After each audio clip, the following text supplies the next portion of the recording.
is do not grow too fond of your favourite TV presenters. Because I grew up in the 1980s. So in the early 80s, my favourite shows were presented by the likes of Jimmy Savile and Rolf Harris. So I thought I'd better warn them about that. And then by the mid-1980s, we had a guy called Philip Schofield. And he started entertaining children from a broom cupboard. God love said too soon. But I thought he left the broom cupboard in 1989. But it turns out he's been in touch with the youth whilst in the closet for many decades, isn't it? And then when he left the broom cupboard, I don't know if you remember this, he replaced Jason Donovan in the musical Joseph and the Technicolor Dreamcoat. And one of the songs he sang in Joseph was Close Every Door to Me. So I think maybe he was a bit of a prophet as well. And then, of course, more recently, he's been dancing on very thin ice for the last few years. Now, my kids, they also go on a lot about lockdown. So they said, okay, Daddy, you went to that Roman Catholic boys' school, but we had lockdown. You did not have a global pandemic in your childhood. And I say, yeah, no, but I went to private school, we had very long holidays. To which they don't say, yes, but we had PE with Joe Wicks every single day. Now, PE with Joe Wicks, these were done on YouTube. They were half an hour. Joe Wicks, I'm sure most of you know who Joe Wicks is, very young personal trainer, very fit. But he did these PE lessons for them because all the schools were shut somewhat quickly and schools hadn't been paid any work. It was an absolute nightmare, to be honest with you, to entertain the kids. So Joe Wicks did these lessons. And obviously, the kids weren't going into school because the theory was if kids went into school, they would spread or catch the deadly virus, pass it on to the teachers or whatever. So Joe Wicks only did these PE lessons, and they weren't going into school, the kids, so they weren't catching the deadly virus. That would leave them lying on the floor, gasping for breath. That's what COVID did before the vaccine, wasn't it?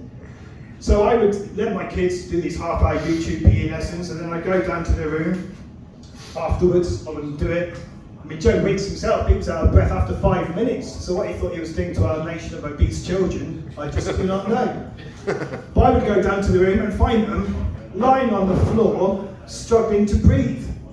I thought they had COVID, which goes against the whole point of the PE lessons. So that was very strange. So homeschooling, that was absolute fun, wasn't it? So couples were at home having to work and try and educate their children at the same time. So it's no surprise that divorce rates went through the roof. So I've looked these up, and the statistic is 42% now of all marriages are ending in divorce, which means, if my maths are right, and I'm not the cleverest guy, as you can tell, 58% of marriages are surviving, only 58%. Now, if you were to do a parachute jump for charity, or if you would just like the thrill of it, nobody would jump out of a plane if it was only a 58% success rate. Nobody in their right mind would do that. Now my wife said to me, you can't compare getting married to a failed parachute jump. To which I said, you're absolutely right, because you stand a chance of surviving a failed parachute jump, and people have done. But I don't know anybody that can survive on only half their pension if they get divorced. So there's that. Speaking of divorce, I don't know if you saw in the news about a month ago now, Jerry Hall, the former model, she got an email from her 92-year-old husband advising her that their marriage was over. I don't know what was more shocking, the fact that a 92-year-old knew how to send an email, or the fact that she had to get to grips with failing to satisfy a 92-year-old man. So it can't be very good for the self-esteem, can it? But COVID was a very strange time, wasn't it? I got caught speeding during COVID, and I had to do an online speed awareness course. And guess what? I had to do that on something called Zoom. Highly inappropriate piece of software for speed awareness course. And another thing, I do like my statistics. One other statistic that I checked out In Scotland, who knows what the average life expectancy for an adult male is in Scotland? Anyone know? 68. No, it's a little bit higher actually. I think that's Glasgow specifically. It's actually 80. 80 is the life expectancy. And then I thought, well, I'm going to look at what the average age of somebody who died of COVID, an adult male in Scotland, average age of a death of COVID was. Anyone remember what it was? 81.